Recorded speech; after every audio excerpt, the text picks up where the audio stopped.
Bien, vamos a saludar con nuestro segundo invitado. Le damos la bienvenida al máster Guillermo Cano. Él es teniente coronel en servicio pasivo de la Fuerza Aérea Ecuatoriana. Y con él vamos a hablar de varios temas el día de hoy. Saludamos con el máster Guillermo Cano. ¿Cómo le va, máster? Gracias por acompañarnos. Bienvenido a Ecuador en directo. ¿Cómo le va? Buenos días. No sé cómo lo escuchan. Disculpe, Jaime, Carolita. Lo escuchamos bien, aunque el video está un poco pañoso, pero bueno, sí está visible. Sí, lamentablemente tuve que improvisar algo aquí ya que tenía problemas con la otra computadora. Bueno, muchas gracias por la bienvenida, por la invitación, Jaime, Carolita, luego de algún tiempo que me había ausentado. Realmente, como le indicaba Jaime, anduve con una situación de salud que me ha tomado un par de meses y que ahora voy recuperándome. Que desde luego este tipo de afectaciones físicas tienen su origen, ¿no es cierto?, en todo esto que sucede en nuestro país, en nuestra sociedad, que a quienes somos sensibles desde luego nos afecta. Pero desde luego, esto nos termina fortaleciendo mucho más como para ser contestatarios ante el poder. Correcto. El máster Guillermo Cano es máster en comunicación política. ¿Es así, Guillermo? Sí, tuve la suerte de terminar el año anterior una maestría en Flaxo, en comunicación política y opinión pública, y recordando desde luego a grandes maestros que tuve allá, entre otros la doctora Isabel Ramos, una maestra de la verdaderamente comunicóloga. Uno a lo mucho puede aspirar a ser un aficionado de la comunicación, a diferencia de lo que son ustedes como verdaderos comunicadores también. Y también ex oficial de la Fuerza Aérea Ecuatoriana. ¿Cómo analizar todo lo que se ha dado en este contexto de la llegada de Marco Rubio a nuestro país, Guillermo? Gracias, Jaime. Yo quisiera ponerle un cierto contexto a esta visita reciente y referirme a un tema que en los Estados Unidos se lo maneja desde casi desde la creación, desde sus padres fundadores. Bueno, un poquito más tarde, unos 50, 60 años más tarde, se hablaba y se acuñó el término del destino manifiesto. ¿En qué consiste este destino manifiesto? Y si es que sospechábamos que solamente las guerras religiosas se daban en Oriente Medio y cosas por el estilo, estamos equivocados. El destino manifiesto tiene esa connotación, que es el hecho de que los Estados Unidos, cuando empezaron a ocupar las costas orientales, siguieron avanzando hacia el centro de lo que ahora son los Estados Unidos hasta llegar al extremo de las costas del Pacífico. ¿Producto de qué? De este destino manifiesto que acuñaron políticos de la época del 1845 alrededor, indicando que ellos tenían una predestinación divina, repito, una predestinación divina, como para que sus valores y sus principios sean difundidos y sean fomentados alrededor del mundo, principalmente dentro de América. Y ellos, por esa razón, se han creído poco a poco dueños de América del Norte, después las guerras con México, y ahora no pueden tanto hacer así con Latinoamérica, Sudamérica específicamente, pero la hegemonía tratan de mantenerla políticamente, ¿no es cierto? En su momento con el control del Canal de Panamá, extendiendo bases militares en Sudamérica, y de esa manera asegurarse la hegemonía sobre este que lo consideran, ¿no es cierto?, su patio trasero. ¿Cuál fue el propósito? ¿Involucrar a Ecuador en el tema de Venezuela, la llegada de Rubio? Sorprende mucho, y refiriéndonos a Venezuela también me quisiera referir a lo que dijo el Libertador en su momento, ¿no es cierto? El Libertador Simón Bolívar dijo: los Estados Unidos parecen estar destinados por la providencia a causar miseria en América en nombre de la libertad. Esto lo dijo en 1829, antes del destino manifiesto aquel visionario libertador de América, de 5 países en Sudamérica, ya tenía clara la idea de cuáles eran las intenciones de aquel, de aquella visión imperialista de los Estados Unidos, ¿no es cierto? El contexto en que se ve ahora la visita del secretario de Estado definitivamente no es casual, ¿no es cierto? Hay que relacionarlos y hay que correlacionarlos con los demás hechos que se están dando en la región, y esto responde a una visión geopolítica imperialista de los Estados Unidos. Y nada mejor que para ellos y para eso tener un gobierno obsecuente como el gobierno ecuatoriano actualmente. Claro, y bueno, muchos celebran el supuesto acuerdo que hay con Estados Unidos, el que se ha firmado el día de ayer, donde Ecuador va a recibir 13.5 millones de dólares en colaboración al Ecuador, pero a cambio va a recibir también 300 migrantes acá en nuestro país. Eso lo toman muchos tal vez como que es un gran aporte que está haciendo el gobierno norteamericano. De alguna manera, mediáticamente se tiene que sobredimensionar esto, ¿no? Para causar impresión. Paralelamente con lo dicho por el libertador Bolívar, yo quisiera hacer referencia a lo que dijo el propio ex secretario de Estados Unidos, Henry Kissinger. Los Estados Unidos él dijo, ser enemigo de Estados Unidos es peligroso, pero ser amigo es fatal. El propio secretario de los Estados Unidos dijo eso. Y son cosas que no las toman en cuenta los políticos latinoamericanos de derecha, porque definitivamente algún beneficio de su grupo, de su clase, reciben de todo esto. Ahora, con respecto a esa cantidad de dinero, yo quisiera referir también al sociólogo africano Achille Mbembe, quien acuña el término necropolítica. ¿Qué quiere decir la necropolítica? Es la política de la muerte. Y para sintetizarlo, tenemos un claro ejemplo de esa política de muerte acá en el país, que consiste, el propio presidente se borró 70 millones de dólares en impuestos, y producto de eso ha habido miles de muertes por desatención en hospitales, por no hacerse debidamente y a tiempo las diálisis, por no pagar a las dializadoras. Entonces, en eso consiste la necropolítica que se está dando en los estados cuyos gobiernos son de extrema derecha. Comparar 13 millones con 70 millones que se evadieron, que se robaron de las arcas del Estado, que correspondían para que no se cierren escuelas del milenio, para que no se cierren hospitales, para que se atienda a las necesidades urgentes en los hospitales, que no se habrían muerto los 12 niños en Guayaquil y cosas por el estilo. Es parte de esta necropolítica que están viviendo los estados gobernados por gobiernos neoliberales. Máster Cano, buenos días, Carla Aros le saluda.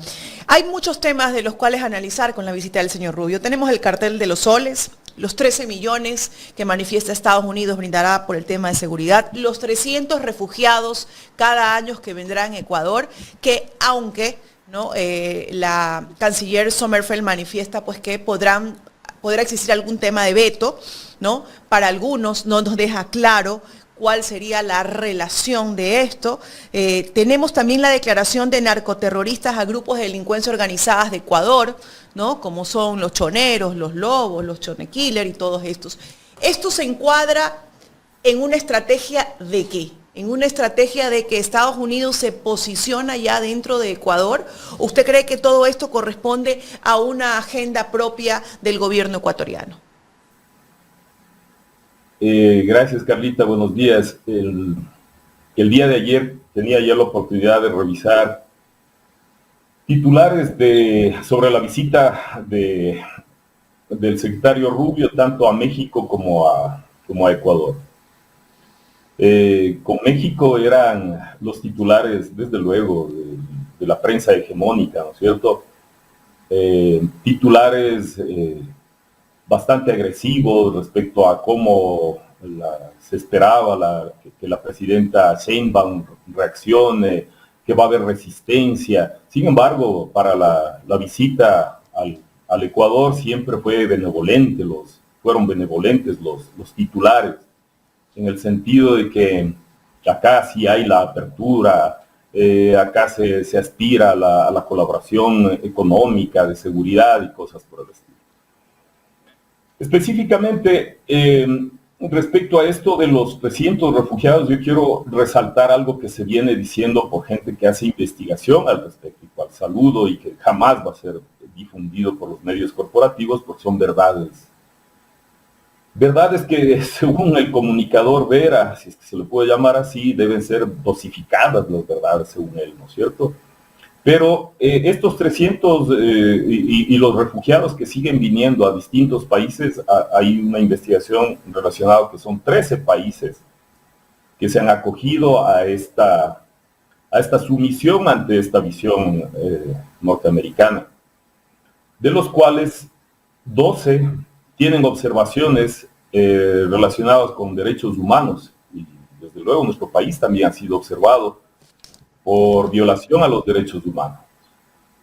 Sin embargo, uno de los países, El Salvador, que ahora ya acoge a esos refugiados, ya los grandes informes de violaciones de derechos humanos ya han sido minimizados a simples párrafos, a cambio de que reciban a estos llamados refugiados. Algo muy similar va a suceder acá en el país. Esa es la estrategia de chantaje, ¿no es cierto? Okay, Ecuador ha sido observado por organismos de derechos humanos norteamericanos mismo, y sin embargo, ahora que ya empezarán a llegar los refugiados, serán eliminadas estas observaciones a la violación de derechos humanos. Es un mecanismo de chantaje desde mi punto de vista. Respecto a la supuesta declaración de terroristas a los grupos delincuenciales organizados que tenemos acá, llama mucho la atención, al menos a mí particularmente, que no se le haya considerado pues a la mafia albanesa, ¿no? Que está apoyante en operando a sus anchas, que no se diga nada respecto a ese accionar, que no se diga nada respecto a quién pertenecían las 200 toneladas de droga que se encontraron en una hacienda, si mal no recuerdo, en la provincia de Los Ríos, y cosas por el estilo, que no se pretenda controlar lo que bien denomina el señor general Luis Altamirano, el sistema sanguíneo del narcotráfico, que es el sistema financiero, ¿no es cierto? Ahí es donde se está lavando miles de millones de dólares, y si es que no se controla eso, pues no existe la voluntad de que el narcotráfico sea frenado en nuestro país. Entonces podríamos decir que más bien estos son acuerdos como muy incipientes, que realmente no se va a ver un resultado profundo en el tema del combate a la delincuencia, a los grupos de delincuencia organizada. Es inminente para mí eso, estimada Carlita, que no vamos a ver absolutamente ningún resultado favorable para el Estado. Todo esto responde a los intereses geopolíticos de los Estados Unidos, ejercer mayor control desde las Islas Galápagos hacia el espacio que fue perdido en Panamá, seguir el control sobre el mayor puerto que tiene el Perú, y responder a esos intereses imperialistas, nada más. Ahora. Y para eso, si me permite, disculpe un momentito, hemos estado viendo el crecimiento inusitado, ¿no es cierto?, de la delincuencia organizada, de los crímenes atroces, y sin embargo el presidente dice que ahora vamos para la segunda fase en esta supuesta guerra interna que ni la propia Corte Constitucional la reconoce, y yo no sé en qué consistirá esa segunda fase, definitivamente a qué responde, pero si esto ha sido un un progresivo crecimiento de la delincuencia organizada, de las muertes violentas. ¿Cuál es la siguiente fase? ¿Crecer más? ¿Duplicar? Pero si ya respecto a lo que fue el año anterior, en el mismo periodo, siquiera se han incrementado en el 40% las muertes violentas. ¿De qué segunda fase podemos hablar? Y desde luego que esto está muy relacionado con lo que volaron las cabezas en las Fuerzas Armadas. Máster, el secretario Rubio habló de que, bueno, pues que ellos tuvieron bases militares en el Ecuador, como ellos lo manifiestan, pero que se retiraron y que sí podrían evaluar la posibilidad de volver a tener bases militares dentro de nuestro país. Obviamente, lo dice en lugar estratégico, ¿no? En el que ellos creyeran conveniente. ¿Cuál cree usted que puede ser ese lugar estratégico que le interese a Estados Unidos? Bueno, recordemos que ya los Estados Unidos viene operando, ¿no? Desde gobiernos entreguistas, ha vuelto a operar desde Galápagos, desde Manta, Guayaquil, con las operaciones que siempre lo hicieron, con los aviones P-3, muchos C-130, el AWACS, haciendo su misma operación, que es de su interés, lo que son sus objetivos, nada más. Yo estoy más que seguro que las verdaderas agendas jamás van a ser reveladas, pues no existe beneficio para este país que es considerado lamentablemente y subordinado a los intereses imperialistas. ¿Podría sí entonces, usted sí cree que hay un interés ahora un poco más fuerte de que se instaure una base militar norteamericana? Esa es la intención de ambas partes, ¿no es cierto? A pesar de que los estadounidenses han dicho de que probablemente les basta con lo que están haciendo desde ya. Sin embargo, la incondicionalidad de este gobierno hace prever de que al menos ellos están más dispuestos a que de alguna manera venga una base, yo que sé, aérea, terrestre o naval para seguir operando. Pero ahí quisiera hacer una puntualización respecto a lo que fue la mal llamada base de Manta, que esa es nuestra base de Manta, sino que fue una base de adelantada logística de los Estados Unidos durante 10 años. Equivocadamente se cree que ahí había aviones norteamericanos operando para combatir el narcotráfico, ni siquiera eran de permanencia exclusiva para Manta. Venían aviones que tenían base en Miami para hacer sus operaciones, sí, aterrizaban, recibían el apoyo logístico en Manta, en Guayaquil, y menos aún que se piense que los norteamericanos estuvieron aquí patrullando las calles de Manabí o Manta y que por eso se frenó supuestamente el crimen organizado. De ninguna manera sucedió eso. Yo quisiera que se desmienta esto de parte de las autoridades que estuvieron en su momento firmando esos acuerdos y desmontando esa narrativa, ese cuento de que los norteamericanos nos protegieron o tengan la intención de protegernos ahora con supuestas nuevas bases.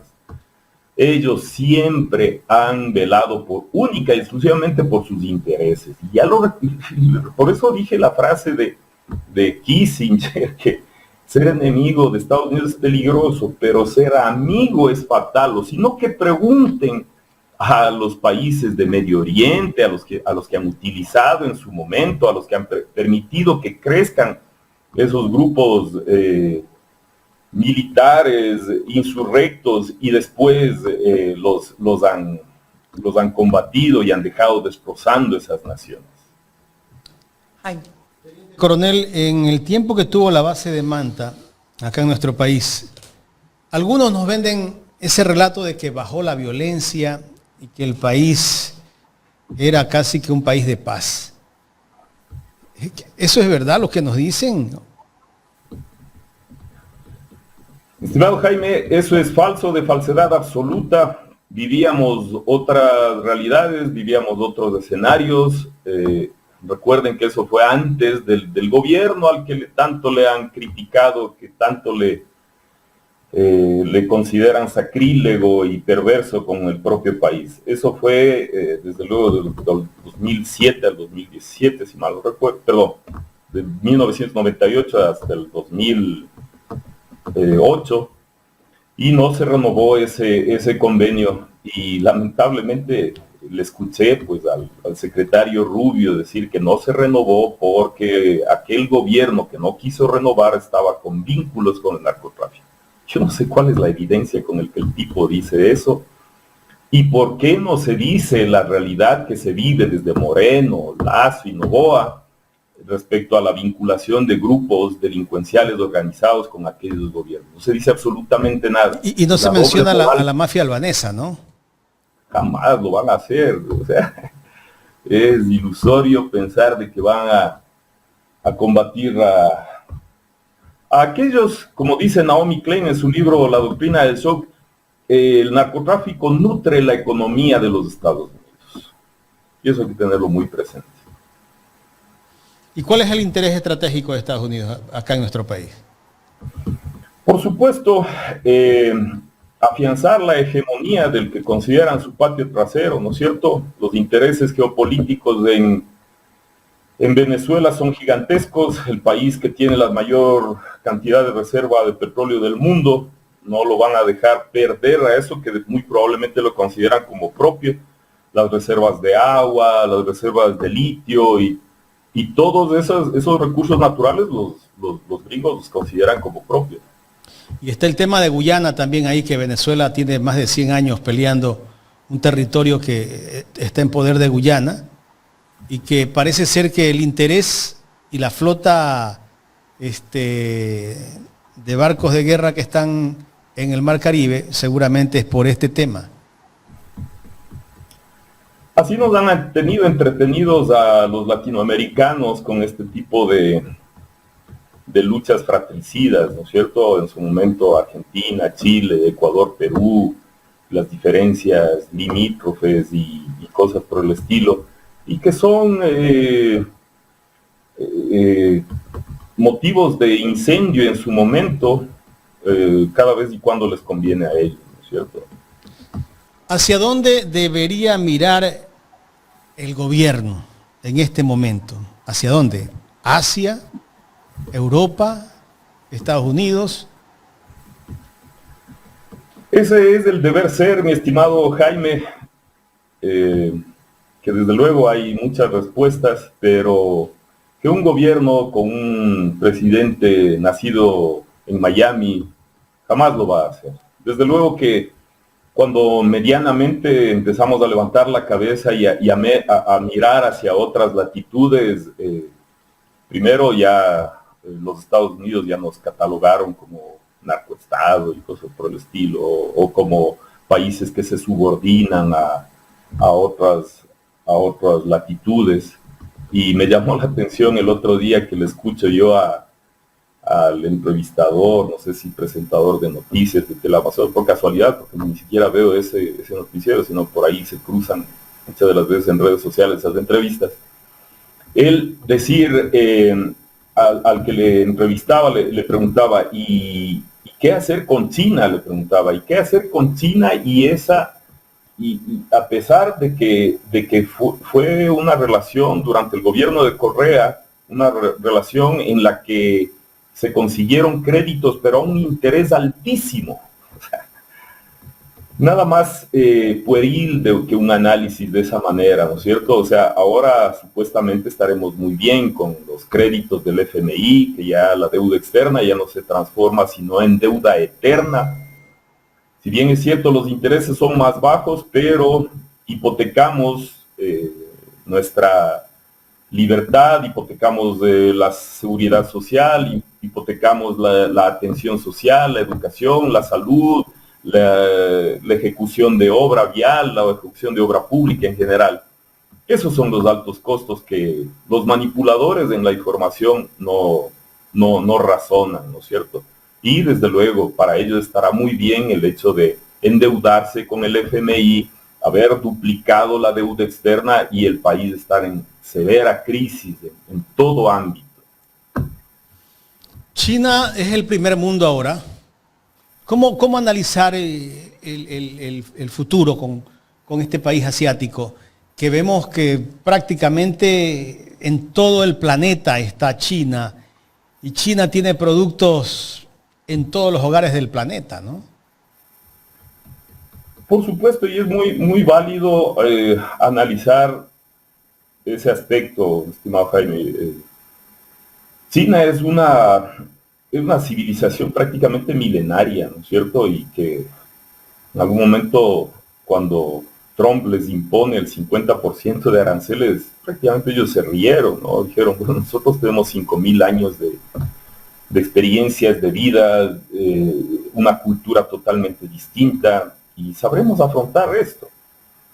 Sin embargo, yo consideraría que deberíamos, Latinoamérica, más allá de ver a otras latitudes, vernos a nosotros mismos. Desde Latinoamérica debe gestarse una propia visión nuestra para poder surgir desde nuestros propios problemas, analizándolos desde nuestra propia perspectiva y siendo suficientemente capaces, y no de llegar al ideal del primer mundo norteamericano o europeo, sino desde nuestra propia perspectiva. Yo consideraría, y hay mucha, desde luego yo no soy el que estoy iniciando este tipo de pensamiento, pero desde la perspectiva sociológica y algo en la comunicación que estudié también, fue muy importante que se vean estas terceras vías, ¿no es cierto? Como Latinoamérica y sus orígenes, Latinoamérica y sus ancestros, su visión ancestral, de su visión del universo, su visión de la vida, muy distinta a lo eurocéntrico, a lo asiático, desde nuestra propia perspectiva. La cosmovisión latinoamericana tiene que resurgir, y que no sea sinónimo de desarrollo el hecho de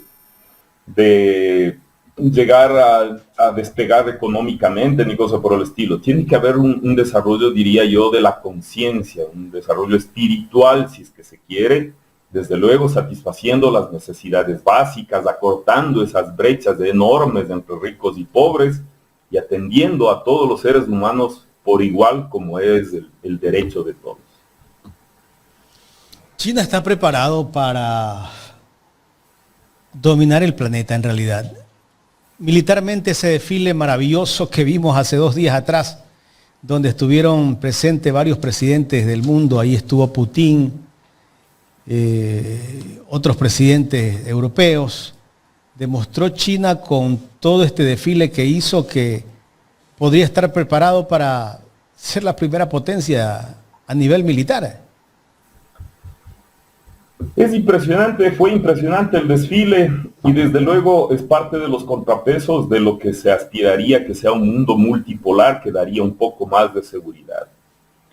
A diferencia de los Estados Unidos, que tiene 750 bases, si mal no recuerdo, en más de 80 países alrededor del mundo, China, a pesar de su enorme potencial bélico, no tiene esa visión imperialista hacia... De ser guerrerista. Y peor aún de ser guerrerista, de solucionar esos problemas o de invadir.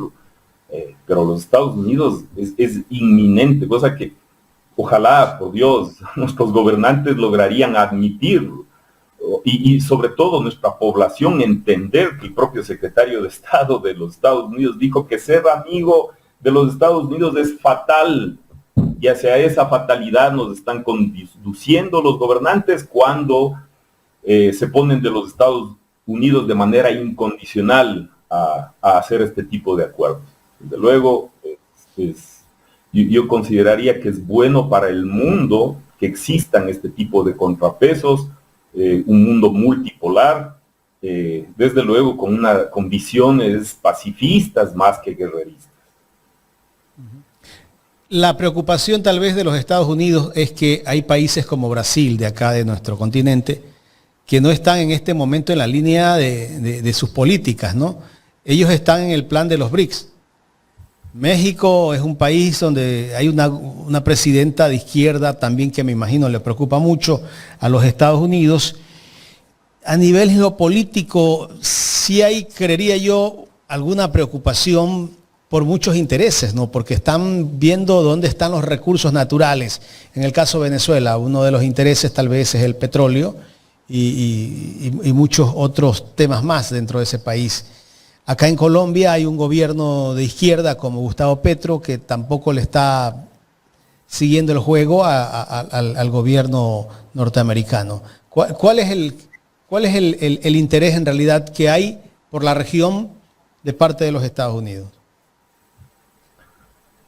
Desde luego, recuperar aquellos espacios donde países ejercen su libertad, ¿no? Como Brasil, como México, como Colombia, quieren trazar su propio camino, pero los Estados Unidos jamás van a ver con beneplácito ese tipo de ejercicio de los derechos de los estados.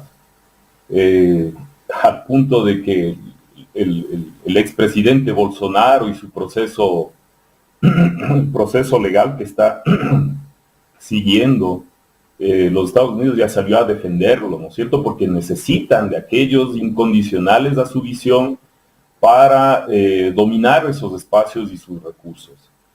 Ventajosamente, Sudamérica, específicamente, bueno, Latinoamérica, incluido México, está tomando otro rumbo y aspiramos a que otros países también se sumen. Es vergonzoso lo que está sucediendo en Argentina y en países que son incondicionales con el régimen y como el nuestro, y los bochornosos escándalos de corrupción que a diario existen en estos países, sobre los cuales no se pronuncia en lo absoluto los Estados Unidos, ¿no es cierto? Correcto. Volvemos a nuestro país, Teniente Coronel. La salida de las Fuerzas Armadas de las cárceles, bueno, fue anunciada por el gobierno. Por ahí escuchaba el otro día a alguien que decía que siguen manejando las cárceles. No todas las cárceles, pero bueno, están en algunas cárceles. ¿Qué criterio tiene usted sobre esta salida de las Fuerzas Armadas? Yo entiendo que esto respondió a cierto momento que vivió y estuvo al frente el anterior jefe del Comando Conjunto, despedido sin pena ni gloria, ¿no es cierto? Y de lo que entiendo, en momentos en que él se encontraba en comisión en el exterior, seguramente les llegó de sorpresa el haber sido defenestrado. Con eso se confirma, y ojalá entiendan los mandos militares, que la incondicionalidad con este tipo de regímenes no sirve de nada.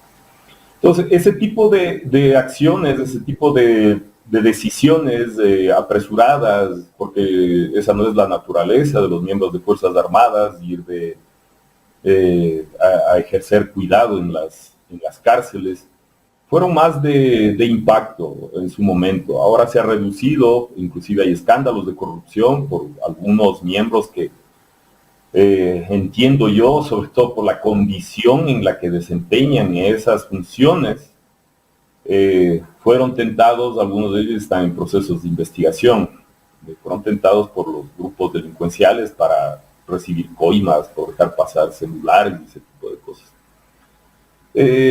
Hechos que son demostrados a lo largo de la historia, no solamente en el asunto del cuidado de las cárceles, sino en la supuesta guerra interna o el conflicto armado interno, en la que por la falta de preparación y por no ser compatible con la naturaleza de lo que desempeñamos los miembros de Fuerzas Armadas, estaban expuestos a que suceda. El caso de los 4 niños de Malvinas es dolorosísimo, hasta ahora no se esclarece absolutamente nada, y se suman a eso de lo que he escuchado y se ha informado oficialmente, van más de 30 desaparecidos sin justificativo y muy probablemente en manos indebidas. Guillermo, la última. ¿Qué lectura darle a este nombramiento que ha hecho el gobierno en ciertos hospitales públicos a miembros de la Fuerza Naval, a oficiales navales, como gerente de los hospitales públicos para la supuesta solución de la crisis que hay en algunos hospitales. En realidad, esto de nombrar a miembros de la Fuerza Naval como gerente de hospitales públicos, ¿se solucionaría el problema de esta crisis? Yo pienso que de ninguna manera, estimado Jaime, yo soy usuario del servicio de seguridad social a través del hospital de las Fuerzas Armadas, y es doloroso tener que reconocer que ni siquiera esos hospitales están debidamente atendidos y que siempre han sido regentados por miembros de las Fuerzas Armadas en servicio activo. Imagino que el Hospital Naval, y cuando yo viví en Guayaquil 18 años, tuve la oportunidad de experimentarlo, ¿no? La deficiente atención que se recibía en su momento.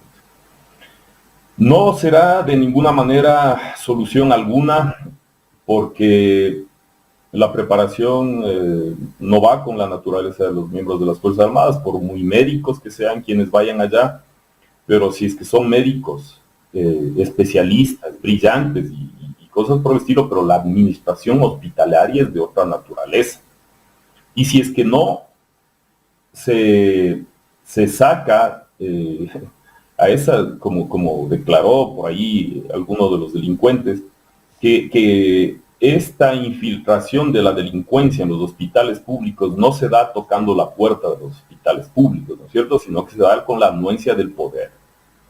Y mientras eso no sea extirpado, cualquier pretendida solución, aparentemente, que ya la imagen de Fuerzas Armadas la siguen desgastando de esa manera, no tendrá resultados. No habrá resultados desde mi modesto punto de vista. Guillermo, quiero agradecerle por el tiempo que nos ha brindado para conversar en esta mañana aquí en Ecuador en Directo. A usted, Jaime, estoy nuevamente a la orden, ahora sí ya un poco más sintonizado con la situación de salud. Quisiera, disculpe Jaime, algo muy breve decir, y quería compartirlo desde el principio, pero bueno, en este tiempo en el que yo he estado un tanto afectado por lo que pasa con nuestro querido país, he tratado de encontrar una respuesta a esto que sucede y a cómo está respondiendo nuestra sociedad. Y estoy de alguna manera encontrando, no es que sea pretencioso en decir que tengo la respuesta total, pero estoy incursionando en leer. De ninguna manera me quiero autocalificar como un neurocientífico, cosas por el estilo, pero hay gente brillante como Nazaret Castellanos, textos como estos, me he refugiado también en Noam Chomsky, como para entender la dinámica de lo que está sucediendo. Y específicamente yo quería referirme a esta parte de la neurociencia y encontrar una explicación a por qué esta doctrina del shock, que empezó con Moreno, ¿no es cierto?, desde el atentado contra un cuartel de policía en Esmeraldas, y todo el tiempo fue creciendo después con las muertes violentas en las cárceles, ahora esas trasladadas a las calles. Y esa es una manera desde la perspectiva de la neurociencia, de mantener en shock a la población. ¿Y qué pasa desde la perspectiva de la neurociencia, cuando una sociedad está estresada o recibe shocks a diario? El cerebro humano está diseñado para reaccionar de tres únicas formas. Se paraliza, se pelea, busca pelear, enfrentar eso, o huye. Esas son las tres formas en las que estamos por diseño hechos. Entonces, yo entiendo que este tipo de gobiernos están utilizando esto para mantener sometida a la sociedad. La sociedad no reacciona, por mucho menos recuerdo que en los nefastos gobiernos anteriores de Bucaram, de Gutiérrez, Maguad, por mucho menos se había tenido capacidad de respuesta. Sin embargo, ahora no. porque me imagino que son a diario la presentación en los noticieros y ahora ya no tienen escrúpulos de presentar cadáveres colgados de puentes y cosas por el estilo, y la gente consecuentemente está bloqueada en su... Y vemos como que se ha normalizado la violencia, ¿no? Escuchar los fines de semana noticias de 20 muertos en un sitio, 10 muertos en otro lugar, o sea, ya para la gente como que no sorprende. Hace 10 años sorprendía esto. Por supuesto que sí, era motivo de escándalo cualquier muerte violenta y se exigía al menos un seguimiento de lo que está pasando, pero la gente está aterrorizada, se sale lo menos posible, lo estrictamente necesario, ya no se comparte en la sociedad y es muy serio y muy complejo que una sociedad así afectada neurológicamente pueda reaccionar. Eso nomás, mi estimado. Yo siempre he dicho esto, ¿no? Y siempre lo repito, ¿no? Los culpables de todo lo que está pasando en este país, tal vez no todos los medios de comunicación, pero la mayoría de los medios de comunicación son parte del desastre de lo que vive este país. Son el veneno de la sociedad. Son el veneno de la sociedad, porque esos medios solo publican noticias que a ellos les interesa. Defienden al gobierno, a los grupos económicos. Si se quiebra un banco, hay un canal de televisión que es de propiedad de un banco. ¿A quién va a defender ese canal? ¿Al pueblo? No. Ya pasó en el 99, que los medios de comunicación no dieron la noticia como tenían que darla. Y es lo que estamos viviendo. Hace pocos días hubo un escándalo porque hubo una corrida de dinero en un banco. ¿Qué pasó ahí? E incluso después salió la superintendencia de bancos a amenazar a quienes estaban denunciando de lo que estaba pasando en ese banco. ¿A quiénes defienden instituciones de control? A la banca. Los medios. Al dueño del banco. Por supuesto, y si me permite ahí, Jaime, un poquito más aportar, esa es la razón por la que se creó la Ley Orgánica de Comunicación. Esa es la razón por la que se impedía constitucionalmente que exista la relación incestuosa entre medios de comunicación y la banca, para que dejen de manipularnos. Sin embargo, esta gente que es muy hábil, astuta y perversa para permanecer en sus privilegios, echaron abajo la Ley Orgánica de Comunicación y sigue el vínculo, esa relación incestuosa entre el poder económico y los medios de comunicación. Y desde luego aquellos, yo no sé si son periodistas, presentadores de noticias o difusores de propaganda del gobierno, a cambio de que ellos estén bien económicamente, cobran por lo que callan y cobran por lo que dicen. Venden la verdad. Y dosifican, como dijo Carlos Vera en su momento. Y por eso es que piden autorregularse. O sea, ya de aquí a mañana la asociación, los sindicatos de choferes también van a decir al gobierno, no necesitamos licencia, nosotros nos autorregulamos y listo. Un ejemplo, ¿no?, de lo que quieren hacer con el país estos grandes voceros de la derecha, ¿no? Quieren tener todo con libertad cuando las cosas tienen que ser distintas, tienen que regularse. Le agradezco mucho, Guillermo. Jaime, para mí honrado de haberme dirigido a esto, que es uno de los medios de mayor credibilidad en el país. Un saludo cordial a Carlita y a todos sus televidentes. Gracias. Un buen día. Un abrazo. El máster Guillermo Cano, conversando con nosotros aquí en Ecuador en directo. Él es teniente coronel de la Fuerza Aérea Ecuatoriana en servicio pasivo, hablando de la coyuntura política del país y a nivel mundial.